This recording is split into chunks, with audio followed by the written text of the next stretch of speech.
आप सभी प्यारे भाइयों बहनों को मेरा प्यार भरा नमस्कार। स्वागत है हिंदी अड्डा एग्जाम एक्सप्रेस पर। जी हाँ, ये हिंदी अड्डा वही चैनल है जिसने आपके पीसीएस और आरओ एआरओ की तैयारी को न केवल आसान बना दिया बल्कि आपके उस डर को दिमाग से निकाल दिया है जो डर कई सालों से लगातार आपके मन में बैठाया जा रहा है कि बहुत बड़ी बात है पीसीएस बनना या आरओ बिना हमारे नोट्स के, बिना हमारे कोचिंग में 50,000 प्रसाद चढ़ाए 2-2.5 लाख रुपया दिए बिना, बिना नोट्स पढ़े आपका कल्याण ही नहीं हो सकता। उस डर को मैंने बाहर निकालते हुए दूर दराज तक जो गांव में बच्चे बैठे हुए हैं उन तक, जहां तक किसी का नोट्स नहीं पहुंच पा रहा है, कुछ किताबों के माध्यम से मैं उनकी तैयारी ही नहीं करवाया हूं बल्कि वो लगातार मेंस देना पिछले 2 साल से जब से मैं गाइड कर रहा हूं वो मेंस दे रहे हैं। आज बात करेंगे आरओ 2023 मुख्य परीक्षा जो अभी एक हफ्ते पहले, एक हफ्ता भी नहीं हुआ है, आज 8 तारीख है, 2 से 3 फरवरी हुआ है। उसमें प्रीलिम्स में भी ऑब्जेक्टिव जीएस आता है, मेंस में भी ऑब्जेक्टिव जीएस आता है। हिंदी का प्रूफ मैंने ऑलरेडी दिखा चुका है परसों के वीडियो में। आज हम जीएस की बात करेंगे और जीएस में भी हिस्ट्री से शुरुआत करेंगे। हिस्ट्री का प्रूफ दिखाऊंगा और सिर्फ 2 किताब जो बात करता हूं वही किताबों से दिखाऊंगा। तीसरा कोई किताब इसमें शामिल नहीं होने वाला है। जो कहा था वही हुआ है और आगे भी होगा। समझने की जरूरत सिर्फ आपको है और वो भी समय से, नहीं तो तब कोई फायदा नहीं। जब चिड़िया आपका चुग जाएगी खेत तो कोई फायदा नहीं। इसलिए समय से जगे और चीज़ों को लगभग 99% प्रश्नों का प्रूफ दिखाऊंगा, वो भी फोटो के साथ खींच के दिखाऊंगा ताकि आपको विश्वास हो। 2023 आरओ जो 11 फरवरी को पहली बार आयोजित हुआ था, आपको पता होना चाहिए कि इसका पेपर लीक हो गया था। उसके बाद री एग्जाम हुआ है 27 जुलाई 2025 को। दोनों का प्रूफ दिखाया हूं और 200 में हिंदी का 60 और 140 जीएस मिला करके 165-70 प्रश्न मैंने प्रूफ दिखाया है और कट ऑफ 130-135 तक अभी तक आरओ का गया है। वहीं पीसीएस का भी दिखाया हूं, लेकिन अभी आरओ की बात कर रहा हूं। और 2026 में भी नोट कर लेना, अभी जो गलतफहमी में जी रहे हो 2026 में भी यही होगा और फिर से मैं यहीं पर हूंगा। आप कहां होंगे ये आप डिसाइड कर लीजिए अभी से, क्योंकि भौकाल के पीछे, चमक धमक के पीछे भाग जो रहे हैं और भटक रहे हैं वो आपके लिए घातक हो सकता है। 2026 की बात कर रहा हूं, आपके लिए बहुत ही गोल्डन अपॉर्चुनिटी है। 2026 मत खोना। ये मत सोचो कि कैलेंडर में आरओ नहीं है तो नहीं आएगा। 99% आरओ 2026 की वैकेंसी आनी तय है और पीसीएस का तो हो ही रहा है। 6 दिसंबर डेट चला गया है, बड़ा लंबा, कोई बात नहीं, उसमें क्या कर सकते हैं। अच्छा मौका है, तैयारी करिए। स्ट्रेटेजीज का बता चुका। अभी पेपर की बात करते हैं। हिस्ट्री में लगभग 21 क्वेश्चन पूछे गए हैं आरओ मुख्य परीक्षा में। पहला क्वेश्चन मैं आपको दिखाना चाहता हूं, यह है बलबर के संदर्भ में। अभी क्वेश्चन देखते चलिए, मैं क्वेश्चन दिखाना चाहता हूं। दूसरा क्वेश्चन हिस्ट्री का यहां पर है, ठीक है, क्रम बैठाना है। और तीसरा प्रश्न आपका ये है महाजनपद राजधानी के बारे में। और अगले पेज में आपका चौथा क्वेश्चन है हिस्ट्री का। और अगला क्वेश्चन जो है आपका 5वां मिलेगा, ये है राजवंश और उनकी राजधानी मिलाना है। और ये 6ठा क्वेश्चन है चार्टर एक्ट, जो कि इजी सवाल है। और आगे हिस्ट्री की बात करें, 7वें क्वेश्चन का आज़ाद हिंद फौज से रिलेटेड क्वेश्चन है। और 8वें प्रश्न की बात करें, पल्लव शासकों का क्रम बैठाना है। और नेक्स्ट क्वेश्चन की बात करें, क्वेश्चन नंबर 9 चोल शासक से रिलेटेड ही क्वेश्चन है। और 10 नंबर की बात करें तो यहाँ पर कुछ स्थापत्य वाली चीज़ें हैं जिनकी स्थापना कब हुआ है ना, उसके बारे में है। और अगर 11 नंबर क्वेश्चन की बात करें तो यहाँ पे साइमन कमीशन से रिलेटेड क्वेश्चन है। और 12वें प्रश्न की बात करें तो ये दक्षिण भारत की बात है, कवियों के बारे में पूछा गया है। कंबन और नन्नैया की चर्चा चल रही है, कौन किसके दरबार में था, क्या लिखा था। और अगले क्वेश्चन की बात करेंगे 13 नंबर, तो ये है लाहौर में अंजुमने मोहिब्बाने वतन की स्थापना किसने किया था। ये क्वेश्चन नहीं मिला है फिलहाल। और 14 नंबर क्वेश्चन की बात कर रहे हैं बौद्ध संगीतियों की, जो कि पीसीएस 2025 में भी अभी ये सवाल आया था जस्ट, और बार बार ये आता रहता है, बेहद ही आसान हो चुका है सबके लिए। पीसीएस 2025 जो पिछला हुआ है उसमें भी पूछा गया है, सेम टू सेम यही क्वेश्चन, कॉपी पेस्ट। और 15वें क्वेश्चन की बात करें तो मुंबई से प्रकाशित होने वाला पहला समाचार पत्र कौन सा है। और 16 नंबर की बात करें ऋग्वेद से रिलेटेड, यजुर्वेद से रिलेटेड, सभा समिति से रिलेटेड क्वेश्चन है। और 17वां क्वेश्चन है प्रतिहार शासक भोज से रिलेटेड। और बात करें 18 नंबर क्वेश्चन की, तो लाहौर षड्यंत्र से रिलेटेड है, किसको इस केस में फांसी की सजा हुई थी। रिपीटेड प्रश्न है, आ चुका है। और नेक्स्ट क्वेश्चन की बात करें तो 19 नंबर क्वेश्चन है, किताबों की बात किया गया है, कौन किसने लिखा है। और 20वें नंबर की बात करेंगे तो मिल जाएगा आपका कौटिल्य के अर्थशास्त्र से रिलेटेड क्वेश्चन है 20 नंबर। और एक क्वेश्चन है 21 नंबर, मुस्लिम लीग कांग्रेस जब अंतरिम सरकार बनी थी तो उसमें कौन सदस्य शामिल थे, कौन नहीं। कुल मिलाकर के टोटल 21 सवाल पूछे गए हैं, 21 क्वेश्चन हिस्ट्री से आए हुए हैं। इसमें आपका एंशिएंट, मिडाइवल और मॉडर्न तीनों के तीनों से पूछे गए हैं।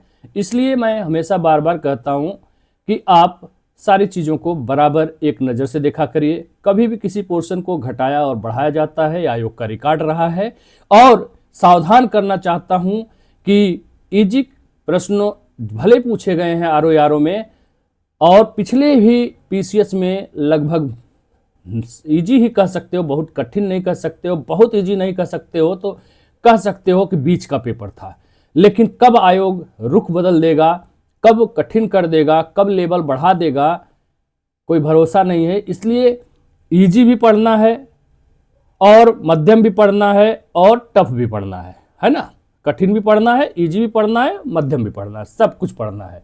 हमें नहीं छोड़ना, हमें डिसाइड नहीं करना है कि पेपर कैसा आएगा, वो आयोग को डिसाइड करने दो। आपका काम है केवल आप ये डिसाइड करो कि हमको पढ़ना है अच्छे से और क्वालिफाई होना है, ठीक है। देखो, जब होता क्या है कि बहुत आपको जब डरा दिया जाता है किसी चीज को, किसी वस्तु को बहुत बढ़ा चढ़ा करके अगर अतिशयोक्ति बना करके उसको दिखा दिया जाता है तो आप डर जाते हो, ठीक है। मैं उसी डर को खत्म करके आपको एक पॉजिटिव एनर्जी देने का प्रयास करता हूं इस प्रूफ के माध्यम से। इतना हाई फाई और बड़ा बना करके दिखा देंगे कि आपको लगेगा कि जैसे ये 8वां कोई आश्चर्य है, ये मेरे बस का है ही नहीं। और उस डर को फिर कैसे समाप्त किया जाता है, मेरा नोट्स, मेरा कोचिंग, है ना, और पता नहीं तमाम चीजें जोड़ देते हैं लोग। ये जब तक नहीं पढ़ेंगे तब तक आप सिलेक्शन ले ही नहीं पाएंगे। थोड़ा सा अगर 15-20 साल पीछे चले जाएंगे, 20 साल पीछे चले जाइए, 20 ईयर, क्या इतने कोचिंग संस्थान थे, चाहे ऑनलाइन हो या ऑफलाइन हो?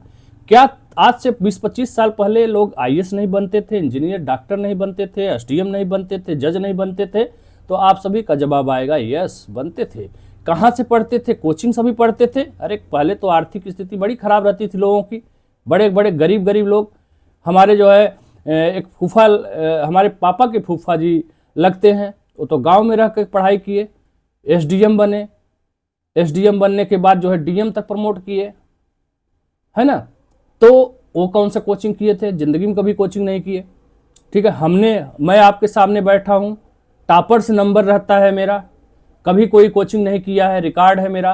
केवल सीसेट जब लागू हुआ था तो मैथ और रीजनिंग मेरा थोड़ा कमजोर था, तो उसके लिए मैंने किया था, 2 बार बल्कि फेल भी हो गया मैं प्री में सीसेट की वजह से। तो इलाहाबाद में रहता था तो कर लिया था, नहीं आज तक कोई कोचिंग नहीं किया हूँ।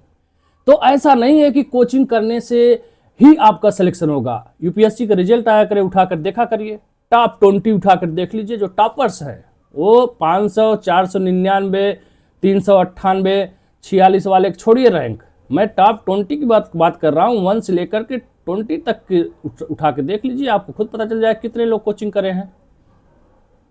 ऐसा कुछ नहीं। हाँ, कोचिंग बुरी चीज नहीं है, अगर आपको मार्गदर्शन करने वाला अच्छा है तो आपके लिए पॉजिटिव है, एक्स्ट्रा है। लेकिन ये कहिए कि बिना कोचिंग का आप आईएएस नहीं बन सकते, अधिकारी नहीं बन सकते, कोई नौकरी नहीं पा सकते, तो ये सरासर और 200% सफेद झूठ है। ठीक है, डरने की जरूरत नहीं है। हाँ, अगर आपको मार्गदर्शन करने वाला सही व्यक्ति मिल जा रहा है, वो मार्गदर्शक कोई भी हो सकता है, मैं आप हो सकता हूँ, आपका बड़ा भाई हो सकता है, आपकी बहन हो सकती है, आपकी माँ हो सकती है, कोई भी मार्गदर्शक है अगर सिखा रहा है आपको, तो आप बिना कोचिंग का भी अधिकारी बन सकते हैं। 200% मैं गारंटी दे रहा हूँ। बस आपको एक चीज आना चाहिए, एक तो रेगुलर आपको पढ़ना होगा, और दूसरी चीज पढ़ने का तरीका बहुत इंपॉर्टेंट होता है, कैसे पढ़ा जाए। क्योंकि तरीका नहीं पता होगा तो आप जो है यहां पहुंचना है, मान लीजिए ये मंजिल है, तो आप यहां पता नहीं कहां से घूम घाम कर पहुंचेंगे। तरीका पता होगा, सीधे सीधे टारगेट पे मार देंगे, है ना। ये बहुत मायने रखता है तरीका, और उस तरीके को ही मैं डेवलप करना चाहता हूं। और जिसको तरीका पता है उसको जो मैंने बता दिया, हिंदी अड्डा के अलावा कोई इंडिया का कोचिंग ढूंढ लीजिए, चैलेंज कर रहा हूं, जो कहेंगे वो हार जाऊंगा मैं, अगर आपको चीजें दिखाया हो तो। यही चीजें जो आसान किया हूं आज पीसीएस आरओ वो सिर्फ हिंदी अड्डा ने किया है। आप लोग सब्सक्राइबर संख्या देख करके, मैं प्रचार नहीं करता, मैं सब्सक्राइबर नहीं खरीदता, मेरे पास जो भी सब्सक्राइबर है जेन्युइन रहते हैं। मैं जो बड़े बड़े चैनल पे जिसपे भाग रहे हैं, आप बताइएगा उनके पास पैसा है, करोड़ों रुपया कमा लिए, पैसा लगा सब्सक्राइबर खरीद ले रहे हैं, व्यू बढ़वा रहे हैं, वो सब मैंने आज तक नहीं किया है। नेचुरली जो जिसके पास पहुंचता है, जिसकी किस्मत में होता है, जो हमारे भाग्य में होते हैं, जो वो आ जाते हैं, अपने आप क्लिक कर जाते हैं। ठीक है, तो मैं यही सोचता हूं कि चलो ठीक है, जो देखा वो आया, और जो नहीं देखा है वो थोड़ा लेट आएगा, अफसोस होगा कि बस उसका नुकसान हो गया होता है। ठीक है, बैच के लिए लगातार मैसेज आ रहा, बैच बिल्कुल मैं चलाता हूं, लेकिन आप ये कहिए कि घूम फिर करके सर आ तो गए बैच पे, नहीं, घूम फिर करके नहीं। इसके लिए कभी मैंने फोर्स नहीं किया है कि आप बैच ज्वाइन करो, कभी मैंने किसी को फोर्स नहीं किया। और फोर्स करता और बैच करवाना होता, पैसा ही कमाने का, बिजनेस ही का शौक होता ना, तो आज जो मैं खोल करके पूरा पोल पट्टी रख दे रहा हूं, कभी नहीं करता मैं, जैसे और कोचिंग वाले नहीं करते, मैं कभी नहीं करता। मैं चाहता हूं जो स्वतः सेल्फ करना चाहता है वो भी कर पाएगा, उसके लिए भी सारा राज मैंने बता दिया है, और जो गाइडेंस में करना चाहता है उसके लिए भी स्वागत है। स्पेशली मैं उसके साथ पूरी तरह से समर्पित रहता हूं। लोग भागने लगते हैं मेरे बैच में, 350 लोग आरओ वाले बैच में थे, पहला बैच चला था। 30-35 लोग शुरुआत में आते थे, फिर 15-20 लोग कंटिन्यू आते थे, और उसमें से अधिकतर लोग मेंस भी लिख रहे हैं, और ज़्यादातर लोग भागते हैं। तो मैं अपनी तरह से पूरा मेहनत करता हूँ, गाइडेंस करता हूँ, किन किन चीज़ों का आपको ध्यान रखना है। प्रीलिम्स 5 लाख, मोटा मोटा मान चलते हैं 5 लाख लगभग फार्म भरे जाते हैं पीसीएस या आरओ का। इसमें से 4,90,000 पहले ही बाहर कर दिए जाते हैं, और होते हैं 10,000 लोग, लगभग मान के चलो 8,000 10,000 के आसपास प्री का रिजल्ट आता है। तो फार्म भरने वाले सब हैं, सब चाहते हैं प्रीलिम्स हो, लेकिन ये 4,90,000 क्यों बाहर हो जाते हैं? क्योंकि इनको तरीका नहीं पता है। किताबें तो मैं जो बता रहा हूं सबके पास है, लेकिन पढ़ने का तरीका आपको सीखना होगा, और नहीं तरीका है तो एक बार सब छोड़ छाड़ करके समर्पित होकर विश्वास करके मुझसे जुड़िए। गारंटी के साथ चीजें करवाता हूं, और वहां पे आप पढ़ करके प्रीलिम्स रुकना बंद हो जाएगा आपका, मतलब मेंस लिखना स्टार्ट हो जाएगा। और एक बार प्रीलिम्स निकलना शुरू हो गया, चीजों को जान गए, समझ गए, फिर प्री नहीं रुकेगा। बिना लापरवाही अगर किए आप पढ़ाई उसी रूटीन से कर रहे हैं, तो ये मेरा दावा है। ये चीज आपको सीखना पड़ेगा, और सीखने के लिए आप जुड़ सकते हैं। और नहीं जुड़ना है तो स्वयं से पढ़ो, सब कुछ बता दिया है, पूरी राज दिखा दिया है, जो कोई आज तक यूट्यूब ऑनलाइन ऑफलाइन सारा रिकॉर्ड तोड़ते हुए, ये समझ लीजिए कि इतिहास में पहला चैनल है जो इन सब चीज़ों को बताया है। क्यों बताया है? इसीलिए बताया है कि जो सक्षम नहीं है, जो दूर दराज गांव में बैठे हुए हैं, वास्तव में वो कुछ करना चाहते हैं, बनना चाहते हैं, लेकिन उनको सही गाइड करने वाला नहीं है। लेकिन आप भूलना मत, मैं आपका बड़ा भाई हूँ, ठीक है? और मैं आपके साथ हर वक्त खड़ा हूँ। मेरे पास दिन भर 50 फ़ोन आता है आइडिया पूछने के लिए, सर कैसे करें, क्या करें, सबको गाइड करता हूँ। कभी किसी को नहीं फोर्स किया कि नहीं बैच ज्वाइन करो। हाँ कर लो, कर पा रहे हो तो करो, अच्छी बात है। बस मैं चाहता हूँ कि प्रैक्टिकल करने के चक्कर में आपका वर्ष ना बर्बाद हो जाए, क्योंकि सिविल में चलता रहता है तैयारी। लोग 5-5, 6-6 साल से लगे हुए, प्री ही नहीं कर रहा है। एक बार सीख लो बस, उसके बाद टेंशन खत्म। फिर मेंस भी करवा दूंगा, मेंस का भी मैंने बताया बहुत कुछ। अभी बात करते हैं, टाइम समय नहीं बर्बाद करते हैं, बहुत सी बातें हैं आगे करने के लिए। पहला क्वेश्चन 21 प्रश्न दिखाया था और 21 नंबर से ही स्टार्ट कर रहे हैं पीछे से। 1946 में गठित अंतरिम सरकार के मंत्रिमंडल में शामिल होने के लिए मुस्लिम लीग द्वारा भेजी गई सूची में निम्नलिखित में किसका नाम नहीं था? इसका प्रूफ मैं आपको दिखाना चाहूंगा। और कहां से? 2 ही किताबें बताता हूं, घटनाचक्र पूर्वावलोकन। घटनाचक्र पूर्वावलोकन ध्यान रखिएगा, किसी की किताब नहीं है, वो आयोग का ही पेपर है। थोड़ा सा उसमें जो है व्याख्या वगैरह और आगे पीछे का चीजें ऐड करते हुए उसको किताब का रूप दे दिया गया है, जहां से आप पढ़ करके जो है चीजों को कर सकते हैं। आयोग अपने इतिहास को बार बार दोहराता है और हमेशा दोहराते रहेगा, बस शब्दावली पूछने का तौर तरीका बदल सकता है, लेकिन सिलेबस से बाहर नहीं जा सकते हैं। अंतरिम सरकार का गठन हुआ है, सिलेबस में है तो है, यहां से क्वेश्चन आएगा, बस किस तरह से आएगा यही आपको नहीं पता है, यही पता करना। जैसे एक अच्छा प्रश्न बनाया है, अंदर जाकर के बनाया है, ये इजी नहीं कहेंगे, ये अच्छा प्रश्न कहेंगे। तो यहां पे लियाकत अली खान है और गजनफर अली खान भी है, जोगेंद्र नाथ मंडल है, तो कौन नहीं है? सैयद अली जहीर नहीं है। क्यों बता दिया? याद है, ठीक है। आइए देखते हैं। ये हो गया आपका आयोग का क्वेश्चन, ये आयोग का पेपर का है। मैंने एक एक प्रश्नों को काट लिया है, वहां पे पूरा साथ में दिखा दिया, यहाँ एक एक प्रश्नों को मैं दिखाता चला रहा हूं, देखते रहिए। पहला क्वेश्चन है और आपको मैं दिखाना चाहता हूँ, घटनाचक्र का फोटो है। आप जब यहाँ से शुरू करेंगे, पढ़ते पढ़ते नोट्स में भी दिया हुआ है, शुरुआत में 12 कांग्रेसी मंत्री थे, यहाँ पे सबका 12-12 लोगों का नाम दिया गया है। फिर लियाकत अली सहित 5 सदस्य जो है 26 अक्टूबर को शामिल हुए।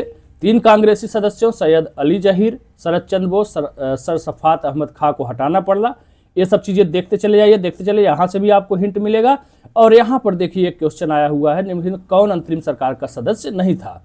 क्वेश्चन दूसरा है, लेकिन व्याख्या जब आप पढ़ते हो जा करके तो यहाँ पता चलता है कि मुस्लिम लीग के अंतरिम सरकार में शामिल होने के बाद इसमें पंडित जवाहरलाल नेहरू, सरदार वल्लभ भाई पटेल, डॉक्टर राजेंद्र प्रसाद, आसफ अली, डॉक्टर जान मथाई, जगजीवन राम, बलदेव सिंह, और यहाँ पर देखिए नाम मिल गया गजनफर अली खां, लियाकत अली खां, और ये सब तो सबके थे लेकिन कांग्रेसी थे। इसमें कौन जो है लीग में शामिल होने वाला? 5 सदस्य थे। 5 सदस्य ऊपर ही मैंने शुरू में ही दिखा दिया।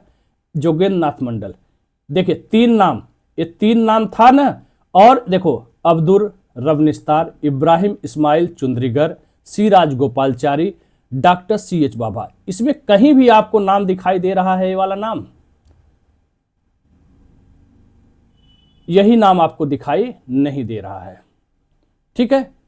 और ये मुस्लिम लीग की बात कर रही है, अगर कांग्रेस के हैं तो ये थोड़ी ना सही होगा भाई। यहाँ मुस्लिम लीग द्वारा भेजी गई सूची में किसका नाम शामिल नहीं था? ये कांग्रेसी थे, ठीक है। तो इसका पूरा एकदम ब्यौरा बाकायदे से यहाँ पर दिया हुआ है, ठीक है। देखिए सबका नाम दिया है, कितने लोग थे टोटल और कौन कौन था उसमें शामिल। मंत्रालय भी इससे संबंधित पूछता है ना। ये सब तो हैं, लेकिन ये सब कांग्रेसी हैं। ये जो मैंने अंडरलाइन कर दिया है, ये देख रहे हो ना, जो ऑप्शन में आपके है, ये 3 नाम यहाँ पे है। इसमें लीग के 5 सदस्य, कांग्रेस के सदस्य शरद चंद्र बोस, सफात अहमद खां, सैयद अली जहीर, देख रहे हो ना, सैयद अली जहीर यहाँ है। ये कौन है? ये कांग्रेस के हैं। सैयद अली जहीर ये किसके हैं? कांग्रेस के हैं। ऊपर तीनों नाम जो है किसका है? मुस्लिम लीग का है। तो चौथा नाम नहीं था। बाकायदे आप जब पढ़ोगे अच्छे से, डायरेक्ट इनडायरेक्ट पढ़ना सीख जाओगे, तब आपको यहाँ से पता चल जाएगा कितने इसमें कांग्रेसी थे, कितने मुस्लिम लीग के थे। तो यहाँ पे आपको स्पष्ट रूप से दिख गया। दूसरे क्वेश्चन की बात करेंगे। कौटिल्य के अर्थशास्त्र के अनुसार मौर्यकालीन न्यायिक व्यवस्था निम्नलिखित किसके मौर्यकालीन न्यायिक व्यवस्था में निम्नलिखित न्यायालय अस्तित्व में थे? बेहद ही आसान है और रिपीटेड प्रश्न है। और मैं आपको बताना चाहता हूं कि आपने इसको बड़ी आसानी से किया होगा। कंटक शोधन और धर्मस्थी किससे रिलेटेड है ये भी व्याख्या में दिया हुआ है, कौन फौजदारी से था। तो एक क्वेश्चन देखो सेम टू सेम रिपीट हुआ है, कहां पूछा गया है? छत्तीसगढ़। मैंने पहले बोला आपको इससे लेना देना नहीं है, छत्तीसगढ़ में पूछा गया है कि राजस्थान में कि कश्मीर में। जीएस पूरे इंडिया का एक होता है, वो कहीं भी किसी आयोग में किसी भी राज्य में पूछा जा सकता है। यही एकदम सेम कॉपी पेस्ट है कि नहीं? सेम टू सेम वही है। देखो धर्मस्थी दूसरे नंबर पे और कंटक शोधन, ठीक है, छत्तीसगढ़ में पूछा गया है। जाहिर सी बात है यही 2 और 4 इसका आंसर है। व्याख्या में आप जाओगे तो पढ़ोगे कि भाई मौर्यकालीन न्याय व्यवस्था में न्यायालय मुख्यतः 2 प्रकार थे, यहाँ पे नाम दिया हुआ है। धर्मस्थी जो है दीवानी था, कंटक शोधन फौजदारी न्यायालय था, ठीक है। और उसके बारे में डिटेल्स दिया हुआ है और सब चीज़ें भी आगे पढ़ करके आप चीज़ों को सही कर लेते हैं, ठीक है। और आगे बढ़ोगे तो यहाँ भी नोट्स में भी दिया हुआ है, दीवानी से ए रिलेटेड था, इससे फौजदारी से कौन रिलेटेड, सब कुछ आपको पता चला। गुप्तचरों को बाय द वे पूछ दिया क्या कहा जाता है, तो ये सब चीज़ें दिया हुआ है, ठीक है। तीसरे क्वेश्चन की बात करें तो यहाँ पर क्या करना है, ऐसा ऑप्शन सेट किया है कि अगर आपको रटा हुआ है जैसे मिनहाजुद्दीन सिराज तबकाते नासरी, तो मिनहाजुद्दीन सिराज इतनी बार पूछा गया है कि ये नाम रट गया है। ऐसे ऑप्शन में मिनहाजुद्दीन सिराज की किताब को अगर रटा हुआ है, पकड़ना है, तो ढूंढो कि बी का कौन सा आंसर सही है। तो 4 देखो कहां है, लो भैया बी का 4 एक ही इसी क्वेश्चन मिल गया, इसमें नहीं है, इसमें नहीं है, इसमें नहीं है। क्या जरूरत क्या है दिमाग खर्च करने की बाबा, डी ऑप्शन लगाओ, निकलो आगे, वहां समय बचाना होता है। 150 क्वेश्चन जब आता है और समय 2 ही घंटा मिलता है, तब पता चलता है समय का कीमत, जब क्वेश्चन छूट जाता है आपका। इसलिए दिमाग मत चलाओ, लुबाब उलबाब की बात है, सब मिल जाएगा इसके बहाने, तुरंत पता चला गया नूरुद्दीन इसका है, लेकिन वहां मत पता करो। एग्जामिनेशन हॉल में आपको मिला हिंट, निकल लो टिक मार करके, आगे देखते हैं, ढूंढते हैं कहां कहां क्या क्या चीजें दिया है। तबकात ए नासरी का लेखक कौन है? मिनहाजुद सिराज। नाम में थोड़ा बहुत इधर उधर हो सकता है, मिनहाजुद सिराज हो गया, यहाँ पे आधा जय उसी में कर दिए हैं और कठिन हो गया पढ़ने में, मिनहाजुद्दीन कर दिए, है ना। यहाँ पे सिंपल नाम है मिनहाज उद सिराज, पढ़ने में भी अच्छा लग रहा है। तो कोई बात नहीं, नाम थोड़ा बहुत इधर उधर होता रहता है। आपको मतलब है कि तबकात ए नासरी मिनहाज उद सिराज का ग्रंथ है, जो ममलूक सुल्तान नसरुद्दीन महमूद को समर्पित है। इससे रिलेटेड और सी चीज़ें पढ़ सकते हैं, क्योंकि आगे आपको और क्वेश्चन का सामना करना पड़ सकता है। जैसे पूछ दिया कि कौन सा ऐसा प्रथम इतिहासकार था जिसने यह कहा कि कुतुबुद्दीन ऐबक ने अपनी नाम की मुद्राएं प्रसारित की और खुतबा पढ़ाया, तो मिनहाजुद्दीन सिराज ने कहा, बात खत्म। यहां भी बार बार एक क्वेश्चन आता रहता है, तो इस तरह से एक सब क्वेश्चन आते रहते, पूरा चैप्टर ही दिया हुआ है भाई, जाकर के देखिए ना, सैकड़ों किताबें मिलेंगी आपको। लाहौर षड्यंत्र कांड, कॉपी पेस्ट, रिपीटेड प्रश्न, कई बार पूछा गया है, आपको पता होना चाहिए।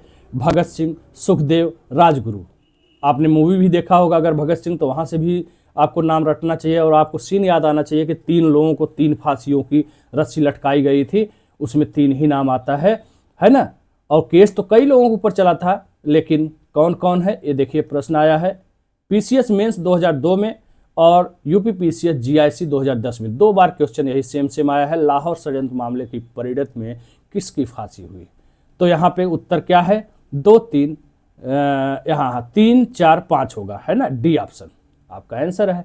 तो ये बार बार जब पढ़ते हो तो ये सब चीजें तैयार होती जाती हैं। अगला क्वेश्चन है, प्रतिहार शासक भोज के संदर्भ में निम्नलिखित कथनों पर विचार कीजिए। क्या उन्होंने, प्रतिहार शासक ने आदिवराह की उपाधि धारण की थी? तो यस, धारण की थी। क्यों? क्योंकि आपने पढ़ा है, पूरा कॉन्फिडेंस में हो। अगला ऑप्शन है, महान संस्कृत कवि और नाटककार राजशेखर उसका दरबारी कवि था। अब यहाँ पे समस्या आ गई, समस्या ये आ गई कि आपने आदिविराह अगर पढ़ा है, याद है, तब तो यहाँ भी समस्या नहीं है। अगर ये भी याद है कि राजशेखर भोज के दरबार में नहीं थे, महिपाल के थे और उनके पुत्र के थे, तो तुरंत आप दूसरा ऑप्शन काट करके पहला ऑप्शन सी लगा करके निकल लेते। कैसे निकल लेते, आइए प्रूफ दिखाते हैं इसका। और यहाँ पर आप देखोगे तो पता चलेगा महानतम शासक तो थे ही, ठीक है। और ये सब छोड़िए, यहाँ आइए। गुर्जर प्रतिहार शासकों में किसकी उपाधि आदि वराह थी, सीधा सीधा यहाँ पे पूछा है RO 2017 में। अब इसने यहाँ का एक पॉइंट उठा लिया, यही सब चीजें आपको जोड़ना है। माला मोतियों को, जो मोती बिखरे हुए हैं उनको जोड़ना है, जोड़ना सीख लिए, कल्याण। तो किसका नाम निकल के आया, मिहिर भोज। प्रतिहार गुर्जर प्रतिहार शासक मिहिर भोज थे, जिन्होंने आदि विराह की उपाधि धारण की थी। आदि वराह की ही नहीं, और भी उपाधियां थी, आगे दिखाए गए। प्रभास जैसी उपाधि भी इन्होंने धारण किया था। आदि वराह और प्रभास दोनों ही उपाधि इन्होंने ग्रहण किया था। किसने, मिहिर भोज ने। वैष्णव धर्मानुयायी थे। अब बात आती है दूसरा ऑप्शन, सर राजशेखर थे कि नहीं थे, ये कैसे पता होगा, ये भी पता चलेगा। आओ ना, देखो ना, यहां पे सब पढ़ लिया अच्छे से। राजशेखर गुर्जर प्रतिहार शासक महेंद्र पाल प्रथम एवं उसके पुत्र महिपाल प्रथम के दरबार से। क्लियर, बार बार पढ़ोगे तब ये धीरे धीरे दिमाग में बैठ जाता है कि महेंद्र पाल महिपाल, तो तुरंत ये आंसर करके चले आते आप, ठीक है। तो यहां पर भी एक क्वेश्चन आया है राजस्थान में, महान संस्कृत कवि एवं नाटककार राजशेखर निम्नलिखित किसके दरबार से संबंधित थे। दो आप उत्तर दे दिया है। क्यों दे दिया है, क्योंकि भाई एक तो जो है महेंद्र पाल थे और उनके पुत्र महिपाल, दोनों थे तो दोनों उत्तर दे दिया। यही लाइन, यही उठा के देखो लाइन, ये लाइन और कौन सा लाइन है भाई, उपाधि, यही दोनों ऑप्शन तो बना दिया ना क्वेश्चन में। देखो यहां पे देखो ना, प्रतिहार शासक भोज के संदर्भ में हेडलाइन बन गया, आदि वराह की उपाधि लिया, महान संस्कृत कवि नाटककार राजशेखर किससे संबंधित थे, किसके दरबार में थे। यही दोनों ऑप्शन है। पढ़े होते तो केवल एक करके चले आओगे मुस्कुराते हुए। हिंदी का प्रूफ देख लेना, परसों वीडियो बनाया सेम टू सेम। और देखो यहां हो गया, ये तो घटना चक्र। आओ लुसेंट में, यहां भी डिटेल में दिया हुआ है। प्रतिहार वंश का सर्वाधिक शक्तिशाली व प्रतापी राजा मिहिर भोज था। इसने अपनी राजधानी कन्नौज बनाई। वह विष्णु भक्त था। उसने सम्मान में आदि वराह की उपाधि धारण की। किसके सम्मान में, विष्णु के सम्मान में। राजशेखर प्रतिहार शासक महेंद्र पाल के दरबार से संबंधित थे, यहां भी दिया हुआ है ना। क्वेश्चन नंबर 6 की बात करें, ऋग्वेद तथा अथर्ववेद में सभा समिति का उल्लेख मिला है। बहुत से लोग काट दिए होंगे, खटाक से काट दिए होंगे, क्योंकि कहे होंगे नहीं ये तो अथर्ववेद में कहा गया है। लेकिन अथर्ववेद में प्रजापति की 2 पुत्रियां कहा गया है सभा और समिति को। ऐसा नहीं है कि ऋग्वेद में चर्चा नहीं, ऋग्वेद में चर्चा है सभा और समिति का। अभी मैं आपको उसका प्रूफ दिखाऊंगा, ठीक है। तो ये आंसर सही है। जो पहले नजर में इसको गलत किए होंगे वही दिमाग में आया होगा अच्छे से। और एग्जामिनेशन हॉल में थोड़ा प्रेशर भी रहता है, दिमाग सही से काम नहीं करता, बहुत प्रेशर रहता है। तो लेकिन इस प्रेशर से को कैसे रिलीज करोगे, मेहनत करके, पढ़ करके, दिमाग में बैठा करके, ठीक है। तो ध्यान रखना, अथर्ववेद में प्रजापति की 2 पुत्रियां सभा समिति को कहा गया है, इसमें कोई डाउट नहीं। वो ऋग्वेद में नहीं कहा गया है। लेकिन यहाँ पे प्रजापति की पुत्री की चर्चा ही नहीं है। यहाँ पे कह रहा है ऋग्वेद अथर्ववेद में सभा समिति का उल्लेख है कि नहीं है, ये आपको बताना है। तो निश्चित रूप से है, उसका प्रूफ भी दिखाओ। पहला भी सही था। अब समिति वयोवृद्धों और कुलीनों की सभा थी या नहीं, सभा में वृद्धजन शामिल होते थे कि समिति में, तब इसका जवाब मिल जाएगा नहीं, सभा में कुलीन या वृद्धों की संस्था थी, ये आपको पता चल जाएगा। तो दूसरा अगर आप काट दिए तो सीधा सीधा क्या करना है, जितने में 2 ऑप्शन दिख रहा है खच्चा खच बिना सोचे समझ लो। अगर एक आधा ऑप्शन तुमको नहीं मिल रहा है कि क्षुद्रक मल्ल संघ नामक गणतंत्र परिसंघ ने 4वीं शताब्दी में सिकंदर से मुलाकात किया था कि नहीं, जब तुमने 2 क्लियर हो गया, आसान वाला ऑप्शन हो गया। ये थोड़ा सा अच्छा प्रश्न है। आपने सिकंदर चंद्रगुप्त मौर्य के बारे में सुना होगा कि उसने मुलाकात किया था, लेकिन ये क्षुद्रक मल्ल कौन है भाई, तो छोड़ो यार सर दर्द, इतना क्यों पाल रहे हो। दूसरा कंफर्म हो गया अगर तो ठीक है, नहीं कंफर्म हुआ तो गलत होना तय है लगभग ये क्वेश्चन। और जब बार बार अच्छे से दिमाग बैठ जाएगा, सभा समिति का उल्लेख कहाँ कहाँ किया है, अथर्ववेद में सभा समिति को क्या कहा गया है, प्रजापति की पुत्रियां कहा गया है, 2 पुत्रियां कहा गया है, सभा किसकी समिति थी, समिति में कौन कौन शामिल होता था, तो क्लियर 2 नंबर काट करके सीधा ऑप्शन ए पे आप चले आते हैं। ठीक है, चलिए वैदिक युगीन सभा, यहां पे देखिए सभा के बारे में ही पूछ दिया, राजस्थान में पूछा है, कोई मतलब नहीं कहीं भी पूछे। क्या पूछ दिया है, वैदिक काल में सभा एवं समिति नामक 2 संस्थाएं राजा की निरंकुशता पर नियंत्रण रखती थी। संभवतः पे ही इतिहास चलता है, फिक्स पे नहीं चलता है। बहुत कुछ चीजें हैं संभवतः ही चलती हैं, जितने दुनिया में रिसर्च हो रहे हैं सब संभावना पे ही चलते हैं। तो ऐतिहासिक चीजें भी बहुत कुछ संभवतः हो गया, मतलब यही है सभा कुलीन या वृद्ध मनुष्यों की संस्था थी, और ये एक बार नहीं, और जिसमें उच्च कुल में उत्पन्न व्यक्ति ही भाग लेते थे। बड़े घर में पैदा हुए लोग भाग लेते थे, वृद्ध लोग संस्थाओं में भाग लेते थे, है ना। ये चीजें बार बार पढ़ने से आपका क्लियर हो गया, तो दूसरा ऑप्शन वहां पे काट सकते थे। ठीक है, किस वेद में सभा और समिति की प्रजापति की 2 पुत्रियां, जब प्रजापति की 2 पुत्रियां कहेंगी तब निश्चित रूप से केवल अथर्ववेद होगा, तब ऋग्वेद नहीं होगा। बात आएगी ऋग्वेद में सभा का उल्लेख 8 बार हुआ है, इस तरह का क्लू आपको मिल गया तो पहला ऑप्शन आपके दिमाग में आ जाता कि हाँ पहला ऑप्शन मेरा क्लियर है, तो आप आंसर पे आसानी से पहुंच जा सकते थे, अन्यथा फंसाने वाला प्रश्न था।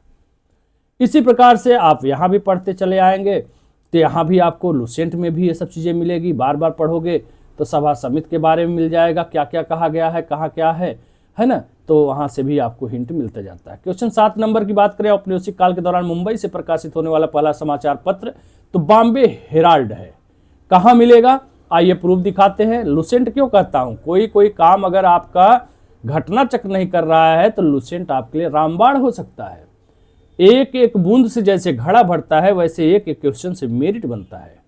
ठीक है, बॉम्बे हेराल्ड यही है ना, बॉम्बे हेराल्ड पे सीधा देखो बंबई, मुंबई से प्रकाशित प्रथम कट गया, परेशान न हो पूरा दिखा देते हैं। यहां देखो 2 पेज में काट दिया है। बंबई से प्रकाशित प्रथम समाचार पत्र कौन है, बॉम्बे हेराल्ड, मिल गया। ठीक है, खुश। चलिए ये यहां 15 है, वो तो पेपर का है, यहां पे देखो 7वां क्वेश्चन। चलिए नेक्स्ट क्वेश्चन की तरफ बढ़ते हैं हम लोग मुस्कुराते हुए। 8वां क्वेश्चन देखेंगे जो कि बेहद ही आसान है, सबको पता है, बार बार पढ़ते पढ़ते आपको सबसे लास्ट में कौन होता है, कुंडलवन होता है। कुंडलवन कहाँ है, कश्मीर में है। कौन कराया था, कनिष्क के समय में हुआ था। दुनिया भर का तो ये बहुत ही आसान है, पाटलिपुत्र अशोक के समय में हुआ था।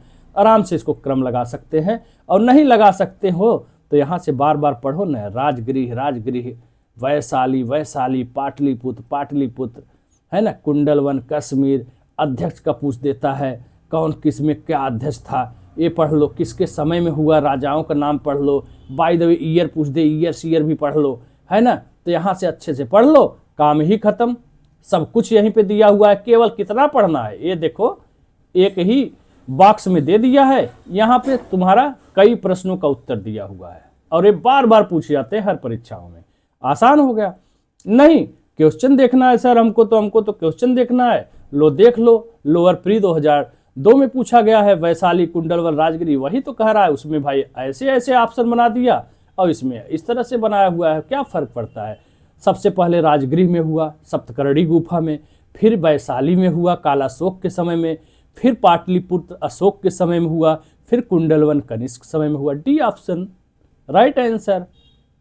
यहाँ पे डिटेल दिया हुआ है, कब किसके समय में क्या हुआ, है ना। राजगृह को राजगीर भी कह सकते हैं, कौन अध्यक्षता किया, सब तो दिया है, पढ़ो ना अच्छे से। 9वां क्वेश्चन, नन्नय्या चालुक्य राजा के दरबार में थे जिन्होंने तेलुगु में रामायण की रचना की। कंबन चोल राजा के दरबार में थे जिन्होंने तमिल में महाभारत की रचना की।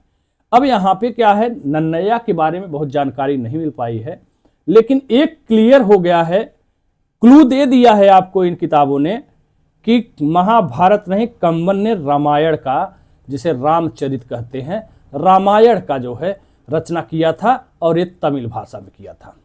क्लियर हो गया? तो दूसरा ऑप्शन सही हो गया। अरे दूसरा सॉरी गलत हो गया। जब कंबन ने रामायण किया था तो महाभारत का किया नहीं था। तो दूसरा जब एकदम स्पष्ट रूप से आपको पता है तो बच्चा क्या आपके पास विकल्प है? केवल एक ही तो मारोगे, केवल दो तो गलत ही हो गया। दो इसमें है, काट ही दिया, न तो एक न तो दो, ये तो सवाल ही नहीं उठता है। तो एक ही ऑप्शन बचा। इस प्रकार से आप वहां पर पहुंच सकते थे। आइए जानते हैं उनके इन लोगों के बारे में। कंबन ये चोलों का ही दिया रहा। ये लुसेंट का पेज है, यहाँ पे सारी बातें चोलों से रिलेटेड जो है चल रही हैं। ठीक है, चोलों के समय में थे।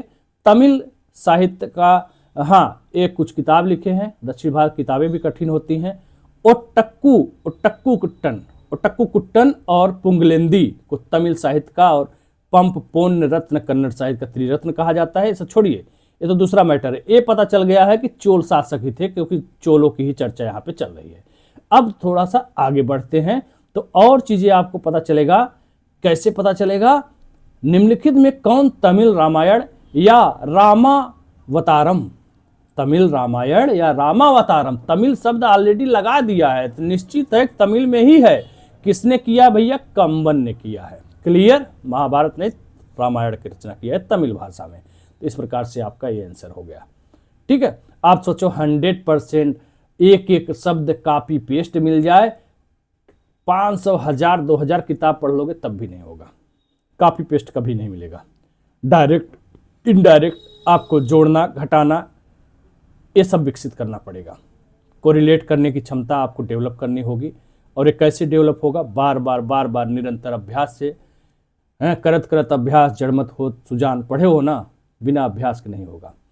10वां क्वेश्चन, अलाई दरवाजा अलाउद्दीन खिलजी, 2.5 दिन का झोपड़ा कुतुबुद्दीन।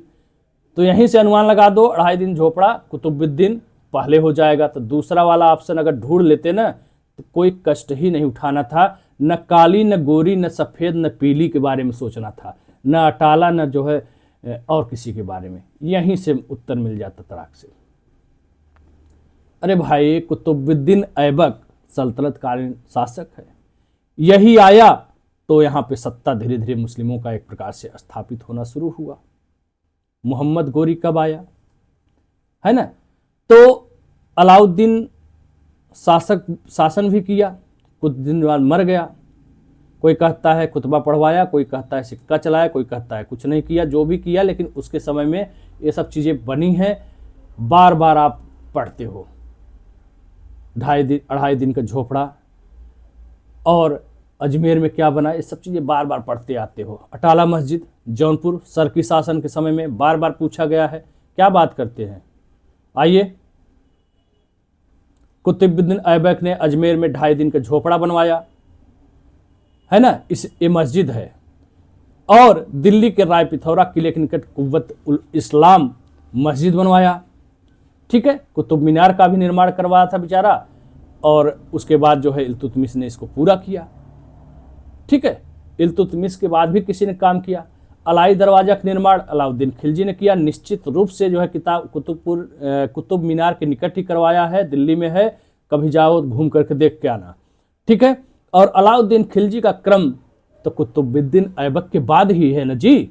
कॉमन सेंस की बात है, कुतुबुद्दीन ऐबक जो पहले है, अलाउद्दीन खिलजी बाद में है। ये सब चीज़ें जगह जगह मिलती हैं। ठीक है, अटाला मस्जिद के बारे में जानना चाहोगे तो जौनपुर में सरकी शासक थे। जौनपुर को पूर्व का सिराज कहा जाता था, सिराज हिंद कहा जाता था, है ना? और इब्राहिम शाह के समय में जौनपुर में साहित्य एवं स्थापत्य कला के क्षेत्र में बहुत विकास हुआ। जौनपुर को भारत का सिराज के नाम से जाना जाने लगा।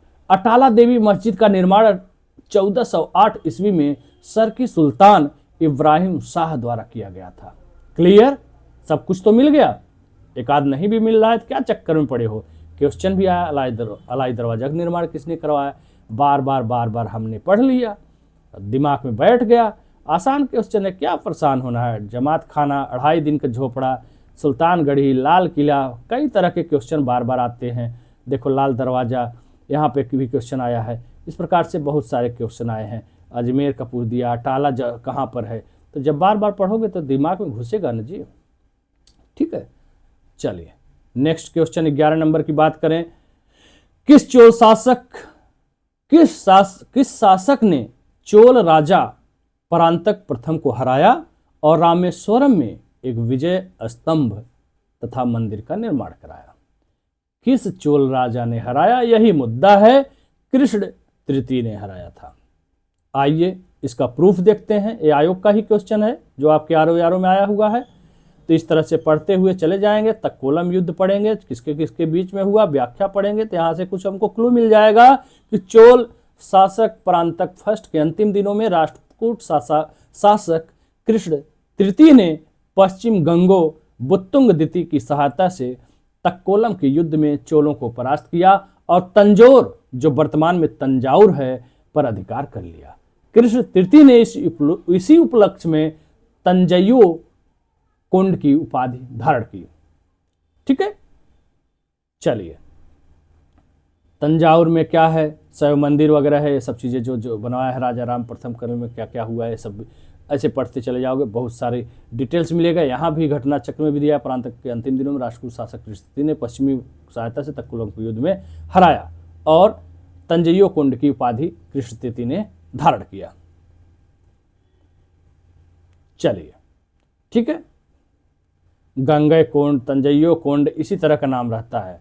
यहाँ पर लुसेंट का पेज पढ़ोगे तो यहाँ पर भी आपको जानकारी मिलती जाएगी कि तक्कोलम के युद्ध में राष्ट्रकूट नरेश कृष्ण तृतीय ने परांतक फर्स्ट को पराजित किया। इस युद्ध में परांतक फर्स्ट का बड़ा लड़का राजा दित्य भी मारा गया और सारी जानकारियां भी आपको मिलती चली जाएंगी। क्वेश्चन नंबर 12 की बात करें, रिपीटेड प्रश्न है, सेम टू सेम हुबहू क्वेश्चन पूछा गया है, कॉपी पेस्ट है। निम्नलिखित पल्लव शासकों को क्रम से लगाना है। इसका भी आयोग का क्वेश्चन है और जो आया हुआ है, जहां से रिपीट हुआ है, मैं आपको दिखाना चाहूँगा तो आपको बड़ा अच्छा लगेगा। मुझे जहाँ तक लग रहा है कि एक क्वेश्चन तो हो गया आयोग का। ठीक है, कहाँ पूछा गया है ये आपको देखना है। लैपटॉप गर्म हो रहा है क्या? ये देखो क्वेश्चन, निम्नलिखित पल्लव शासकों का नाम उनके राज्यकाल को दृष्टिगत ध्यान रखते हुए कालक्रमानुसार लिखाइए। वही नाम है, परमेश्वर वर्मन, नंदीवर्मन, नरसिंह वर्मन, महेंद्र वर्मन। बस उसमें लंबे लंबे में ऐसे लिख दिया है और इसमें इस तरह से लिख दिया। यही अंतर तो है, नाम देख लो ना, वही तो है। परमेश्वर वर्मन, नरसिंह वर्मन, नंदीवर्मन, महेंद्र वर्मन, यही 4 नाम है। सेम टू सेम वही चारों नाम है और वही क्वेश्चन है, कालक्रमानुसार लगाना। तो लगाओ ना, पढ़े हो अच्छे से तो बार बार। पीसीएस नहीं, बीईओ प्री 2019 में पूछा गया है। ये वाला ऑप्शन सही है। यहाँ से बार बार पढ़ते रहो।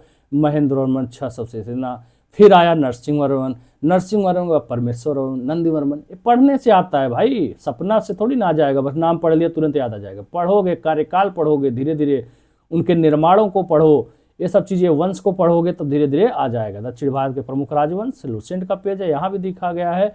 पल्लव वंश के प्रमुख शासक हुए क्रमशः महेंद्र वर्मन प्रथम, फिर नरसिंह वर्मन प्रथम, फिर महेंद्र वर्मन द्वितीय, फिर परमेश्वर वर्मन प्रथम, फिर नरसिंहम वर्मन द्वितीय, नंदी वर्मन। हो गया ना? चलिए क्वेश्चन नंबर 13, आज़ाद हिंद फौज के किन 3 अधिकारियों पर दिल्ली में लाल किले में मुकदमा चला गया था? बहुत ही अच्छा प्रश्न है और बार बार पढ़े हुए हैं आप लोग। प्रेम कुमार सहगल, शाहनवाज खान, गुरुबख्श सिंह ढिल्लो, ये तीनों नाम आपको मिल जाएगा। और ये भी प्रश्न रिपीटेड है, पहले पूछा गया है। आज़ाद हिंद फौज के किस सैनिक को 7 वर्ष कारावास हुआ? छोड़ो हटाओ, राशिद अली को हुआ, जान गए। व्याख्या पढ़ लो लगे हाथ। 1945 में आज़ाद हिंद फौज के सैनिकों एवं अधिकारियों को गिरफ्तार कर ब्रिटिश सरकार ने नवंबर 1945 दिल्ली के लाल किले में उन पर मुकदमा चलाया। इन 3 अभियुक्तों में प्रेम सहगल, गुरुबख्श सिंह ढिल्लो एवं शाहनवाज को फांसी की सजा हुई तथा राशिद अली को 7 साल का कारावास हुआ। इनके बचाव में कांग्रेस ने आज़ाद हिंद फौज बचाव समिति का गठन किया। भूला भाई देसाई के नेतृत्व में तेज बहादुर सप्रू, कैलाशनाथ काटजू, आसफ अली, जवाहरलाल नेहरू प्रमुख वकील थे। है ना? पूरा पता चल गया ना? अरे भाई, प्रेम सहगल मिल गए, गुरुबख्श सिंह ढिल्लो मिल गए, शाहनवाज मिल गए, यही तो नाम दिया है। और क्या दिया है? शाहनवाज खान दे दिया तो डिस्टर्ब हो गए। अरे पूरा नाम दे दिया, वहां थोड़ा शार्ट में गुरुबख्श सिंह ढिल्लो, प्रेम कुमार सहगल, यही तो नाम है ना? तो इस तरह से पढ़ने पे ये सब चीज़ें आती हैं। आइए आगे बढ़ते हैं और भी दिखा दूंगा। दिल्ली के लाल किले में प्रसिद्ध आज़ाद हिंद फौज पर मुकदमा कब चला? एक क्वेश्चन देखो, ईयर पूछ दिया है। INA, अब शार्ट नाम दे दिया आज़ाद हिंद फौज का इंग्लिश में, ठीक है। तो INA मतलब आज़ाद हिंद फौज के गिरफ्तार अधिकारियों पर 1957 दिल्ली लाल किले में मुकदमा चला गया। इस मुकदमे में मुख्य अभियुक्त INA के 3 अधिकारी, मेजर शाहनवाज खां, लो पूरा नाम दे दिया, कर्नल गुरबख्श सिंह ढिल्लो, कर्नल प्रेम सहगल। मिल गया, खुश, काम खत्म। आइए क्वेश्चन नंबर 14, ये भी रिपीटेड प्रश्न है, बहुत बार आ चुका है। किस चार्टर एक्ट के तहत शिक्षा के लिए कितना धन आवंटित किया गया? अरे 1 लाख रुपया मासिक किया गया था, और अरे सॉरी ये 10 लाख है, 10 लाख नहीं भाई, 1 लाख रुपया है, ठीक है। 1 लाख रुपये की बात हो रही है और ये दिया हुआ है, कहाँ दिया हुआ है आइए देख लेते हैं, ठीक है। ठीक है, आइए, ब्रिटिश सरकार के किस अधिनियम ने सबसे पहली बार भारत में शिक्षा के लिए 1 लाख रुपये दिए? तो क्या आंसर है? चार्टर अधिनियम 1813। लेकिन प्रतिवर्ष। अब हो गया क्वेश्चन भैया इंपॉर्टेंट, देखा ना कैसे शब्द में हेर फेर में घुमाया। तो बहुत से लोग आंख बंद करके कहे होंगे 1 लाख, 100% मेरा आंसर सही है। यही आंखें और कान खुला रखना है, नहीं तो धोखा हो जाए। मासिक नहीं था, 1 लाख रुपया उस समय आसान नहीं था, आज के जो है करोड़ों रुपए के बराबर था 1 लाख। कई करोड़ रुपया मिला दो उस वक्त 1 लाख था, हमें लगता है आज का जो है 100 करोड़ मिला दोगे तब उस समय 1 लाख जो कीमत थी होती है। यहाँ मासिक दे दिया है, जबकि प्रतिवर्ष था। तो आंसर सी नहीं, बी नहीं, ए नहीं, डी ऑप्शन होगा मेरे बाबू। इसलिए हर शब्द पर ध्यान रखना बेहद जरूरी है। सी के चक्कर में कितने लोगों का सी निकल जाएगा अभी, दैया रे दैया। समझ में आ गया? एक एक शब्दों पे ध्यान रखना है, महीना नहीं प्रतिवर्ष शिक्षा के लिए 1 लाख रुपए खर्च करने की व्यवस्था 1813 एक्ट के तहत की गई थी। ओके, यहां भी देखो, बार बार पढ़ोगे, प्रतिवर्ष पढ़ते पढ़ते दिमाग में बैठ जाएगा मेरे भैया। पढ़ो तो एक बार में सोचते हो जादू हो जाएगा, ना ना ना ना, अभी लापरवाही कर रहे हो ना, मैं कह रहा हूं लापरवाही मत करो, पढ़ते रहो, है ना, नहीं तो 1-2 महीने में तैयारी नहीं हो पाती है। आसान क्वेश्चन है, बार बार आ चुका है। पल्लव, एकदम पहुंच जाइए। पल्लव कांचीपुरम पढ़े थे क्या? अच्छा, एक बार अब ऑप्शन में देखो, लो भैया ऑप्शन तो दे दिए उठा के, लो। दिमाग ही नहीं लड़ाना है, क्यों दिमाग लड़ाना है? वहां पे बाद में सीखो कि पल्लव का कांचीपुरम या कांची, पांड्य का मदुरा, यादव का देवगिरी, काकती का वारंगल, ये सब सीखो, खूब सीखो। लेकिन एग्जाम में जब बैठो तो एकदम पॉइंट पे हिट करो।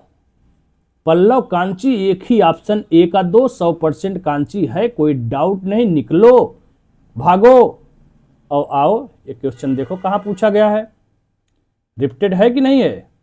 यही क्वेश्चन है, पल्लव, पांड्य, यादव, काकती, वारंगल, कांची, मदुरा, देवगिरी, वही same to same copy paste कर दिया गया है। PCS प्री 2019 में क्वेश्चन पूछा गया है। लो, अब क्या कहोगे, है ना, मजा आ गया।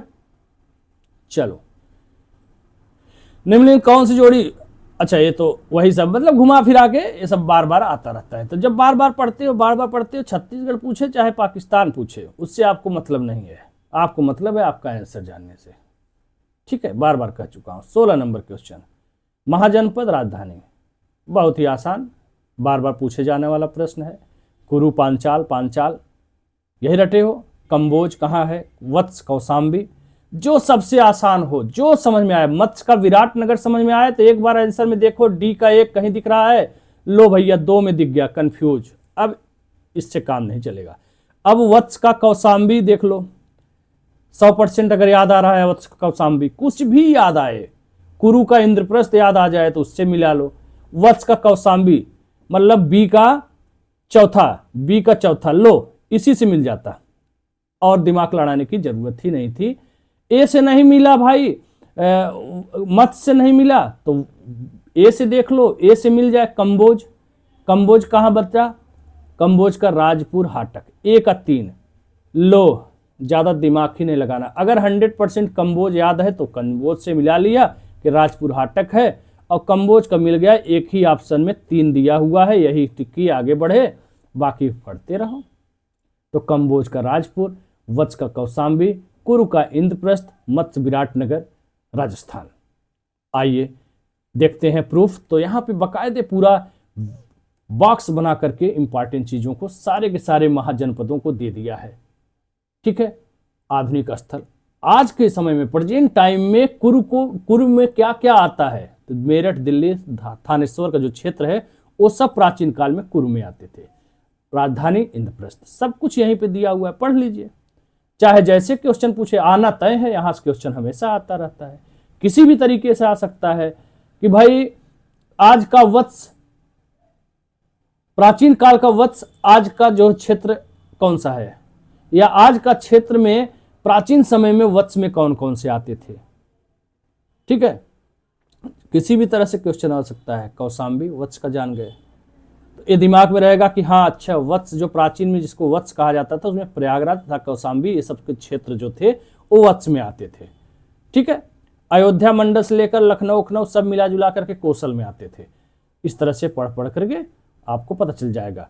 मत्स्य, मत्स्य क्या है? राजधानी विराटनगर है, अलवर, जयपुर, भरतपुर, ये सब जितने क्षेत्र हैं पहले प्राचीन समय में इसको मत्स्य कहा जाता था। बस यहाँ से पूरा तैयार कर लिए, आगे बढ़ गए, और बाकी यहाँ पे देखिए कुरु, पांचाल, कौशल, वत्स, बार बार पढ़ते पढ़ते चीज़ें दिमाग में बैठती चली जाती हैं, और यहाँ पे इस तरह के क्वेश्चन भी बार बार पूछे जाते हैं।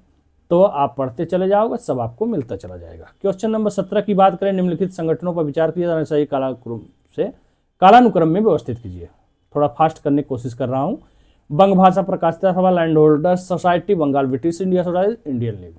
सेम क्वेश्चन देखना है, आओ, ये है आपका आरओ मुख्य परीक्षा में। ठीक है, आइए दिखाते हैं। सेम क्वेश्चन यही है, आरओ प्री 2016 में पूछा गया है। लैंड होल्डर सोसाइटी, बंग Bhasha Prakashika Sabha, Bengal British Indian society, Indian league, यही चारों ऑप्शन है ना जी, हैं? यही तो है। चारों नाम दिखा कि नहीं?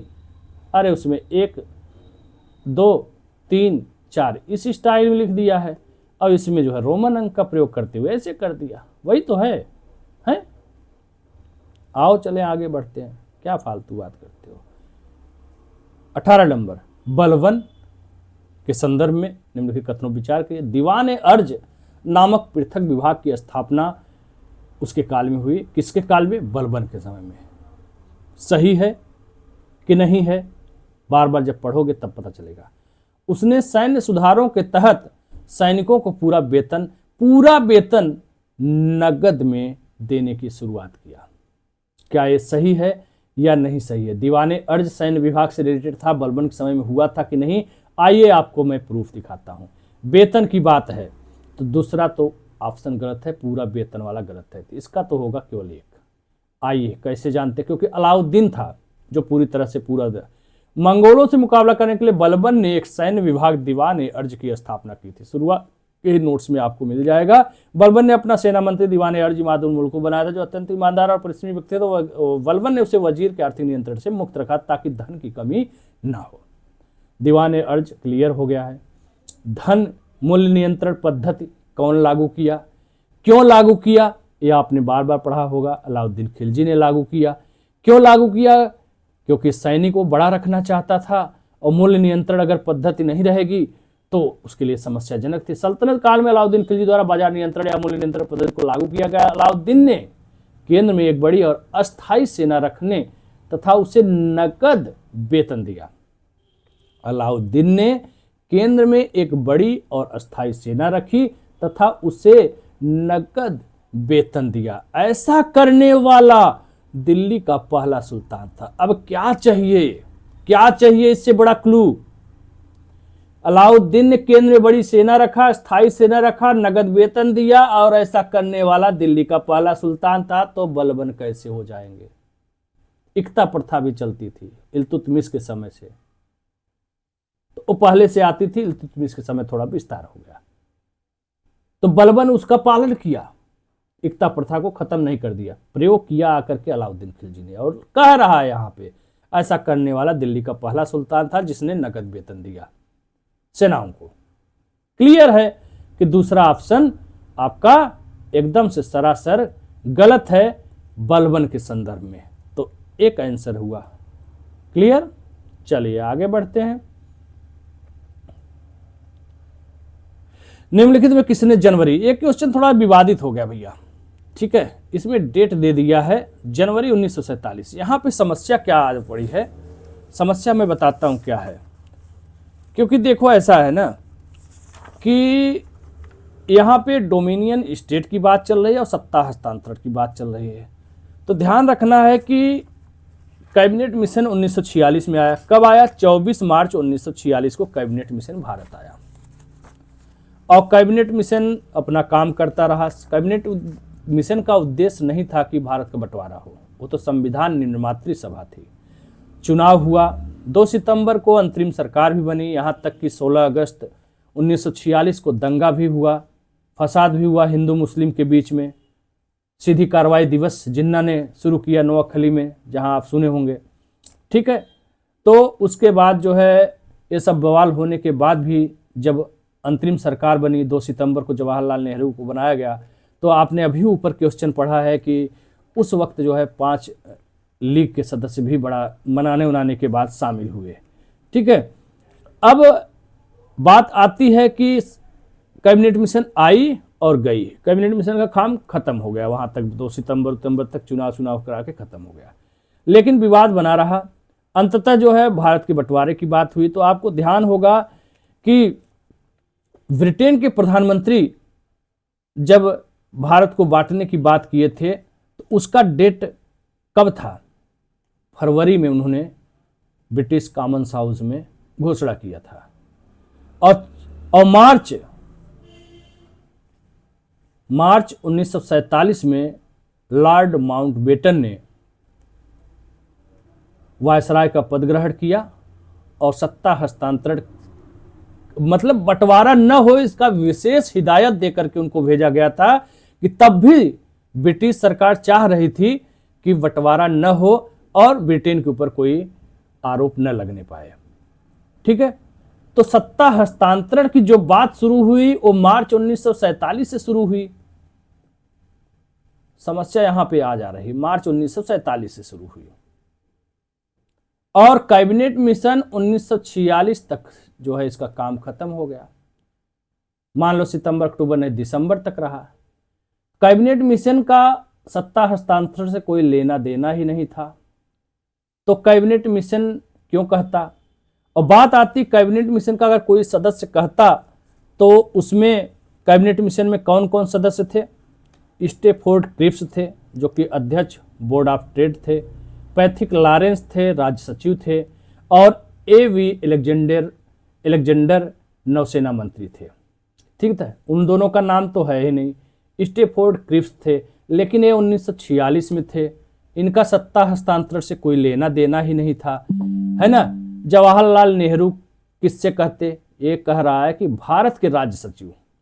भारत का राज्य सचिव उस समय कौन था? अंग्रेज ही था, भारतीय तो कोई था नहीं।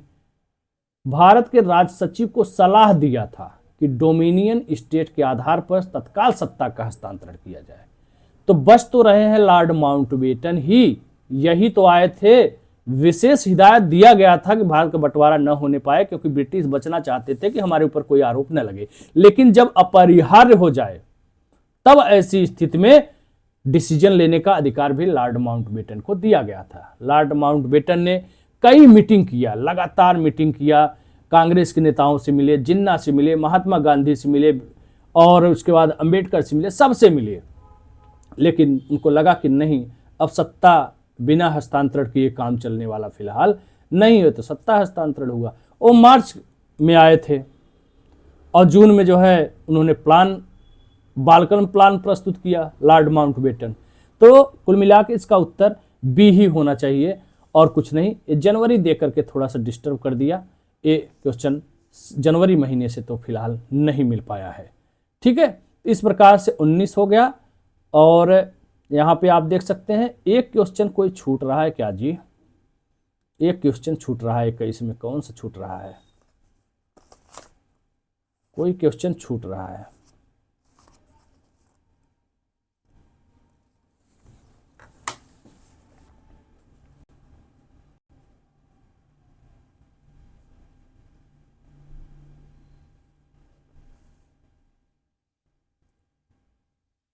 ठीक है, तो कोई, हाँ वो वाला छूट रहा है क्वेश्चन जो सोजे वतन का था, कौन सा लाहौर में था। हाँ नहीं लगाए हैं, रुकिए रुकिए रुकिए, ये लैपटॉप गर्म हो गया भाई मेरा।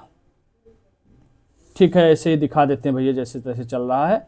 तो इस प्रकार से इसका आंसर जो है लॉर्ड माउंटबेटन होगा। आप यहाँ पे देख सकते हैं कि कैबिनेट मिशन मार्च 1946 में दिल्ली आया था। इसके अध्यक्ष भारत मंत्री लॉर्ड पैथिक लॉरेंस थे। अन्य 2 सदस्य स्टेफोर्ड क्रिप्स, एबी अलेक्जेंडर थे। ठीक है, और इटली ने 26 जुलाई 1945 को ब्रिटिश प्रधानमंत्री क्लीमेंट, तो 45 का है, कोई बात ही नहीं, उसमें ईयर दिया है जनवरी 1947। ठीक है, और कैबिनेट मिशन कब आया आप भी देख ले रहे हैं, 24 मार्च 1946 को आया। ये सब काम करते रहे। कौन क्या था इसमें? हाँ, राज्य सचिव, यहाँ पे देखिए भारत राज्य सचिव कौन थे? सचिव लॉर्ड पैथिक लॉरेंस। तो ऑप्शन में पैथिक लॉरेंस के लिए वो क्वेश्चन में यही कहा जा रहा है कि राज्य सचिव को किसने कहा कि सत्ता हस्तांतरण कर दिया जाए? तो राज्य सचिव तो पैथिक लॉरेंस थे। किसने कहा? तो लॉर्ड माउंटबेटन को अधिकार दिया गया है, तो वही कहे होंगे। ठीक है, तो इस प्रकार से डेट हमें लगता है वहाँ पे कुछ मिसप्रिंट है ना। तो एक कैबिनेट मिशन वगैरह का है, तो वहाँ पे कुल मिला करके आंसर वही है। ये सब पढ़ पढ़ करके अनुमान लगा करके आप आराम से वहाँ पे करके चले आते। ठीक है, 2 सितंबर को गठित हुआ। कौन क्या गठित हुआ? अंतरिम सरकार गठित हुआ। कौन कौन बना उसके बारे में दिया हुआ है। ठीक है, भारत का विभाजन, तो यहाँ पे आप जब पढ़ेंगे तो पता चलेगा कि भारत सत्ता के समय क्लीमेंट आर इटली ब्रिटिश प्रधानमंत्री थे। उनका कार्यकाल इतना था और लेबर पार्टी के थे। इटली ने 20 फरवरी 1947 को हाउस ऑफ कॉमन्स में यह घोषणा की थी कि ब्रिटेन जून 1948 से पहले उत्तरदायी लोगों को सत्ता हस्तांतरित करने के उपरांत भारत को छोड़ देगा। ये 20 फरवरी को किए थे घोषणा। ठीक है, और उन्होंने कहा था ब्रिटिश सरकार भारत के विभाजन के लिए उत्तरदायी नहीं है। इटली लॉर्ड वेवेल के जगह लॉर्ड माउंटबेटन को वायसराय नियुक्त किया गया। 24 मार्च 1947 को वायसराय का पद ग्रहण कर शीघ्र ही सत्ता हस्तांतरण के लिए पहल शुरू कर दिया। किसने किया? लॉर्ड माउंटबेटन ने। उन्होंने सत्ता के हस्तांतरण के साथ यथासंभव भारत को संयुक्त रखने की उन्हें लॉर्ड माउंटबेटन को सत्ता हस्तांतरण के साथ यथासंभव भारत को संयुक्त रखने की विशेष हिदायत दी गई थी, तथा उन्हें इस बात के लिए भी अधिकृत किया गया था कि वे भारत की परिवर्तित परिस्थितियों को देखते हुए उसी के अनुरूप निर्णय ले सकते हैं, ताकि ब्रिटेन सम्मानजनक रूप से न्यूनतम हानि के साथ भारत से हट सके। ठीक है, तो यहाँ पे डेट जनवरी 1947 में कुछ मिस्टेक हुआ है।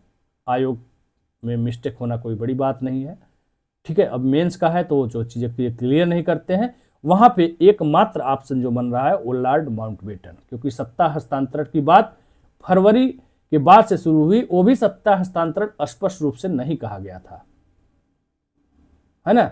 और सत्ता हस्तांतरण की बात जो है तो छोड़िए, बंटवारा की बात तो थी ही नहीं।